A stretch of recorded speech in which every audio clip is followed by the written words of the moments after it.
Deməli, o bir dəstə adamlar var, deyirlər, mən məsələn sünni deyiləm, şiə deyiləm, heç bir cərəyana aid deyiləm, məsələn, firqələşməyin deyə firqələşiblər, özləri də bilmədən. Bilməlidirlər ki, onlar indiki dövrdə yeni bir söz deyə bilməzlər. Onlar nə deyirsə, ağıllarına nə fikir, nə ideyalar gəlibsə, onlardan öncə də deyilib. Maraqlıdır ki, İslam cəmiyyəti hamısı Quranı ana kitab kimi, ana mənbə kimi qəbul edir. Sadəcə məsələ budur ki, mən Peyğəmbərin vəfatından sonra dini hansı yollarla əldə etməliyəm?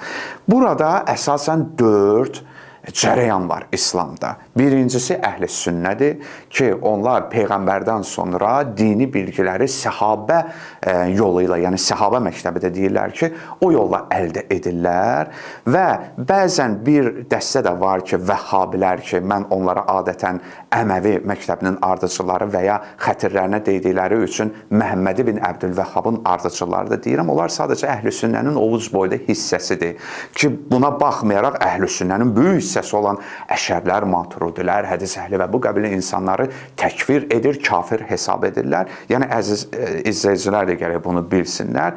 Deməli, əhl-i sünnədir.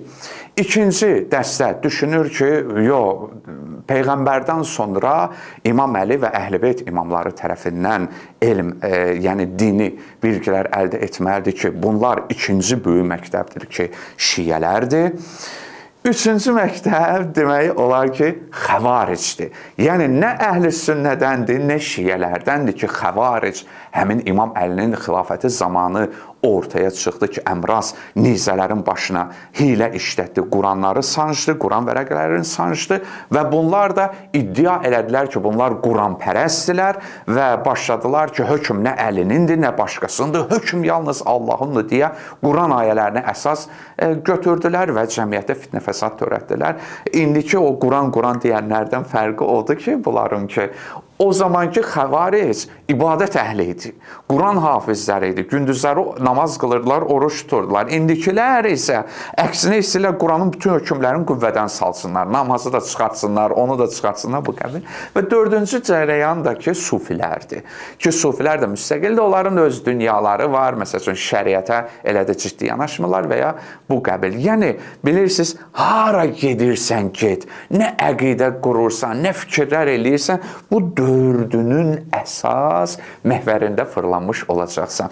Düşəcəksən bura, 5 çıxarta bilməyəcəksən. Hansınsa birinin qoluna düşə biləcəksən. Amma yenə də 4-dən kənara çıxa bilməyəcəksən.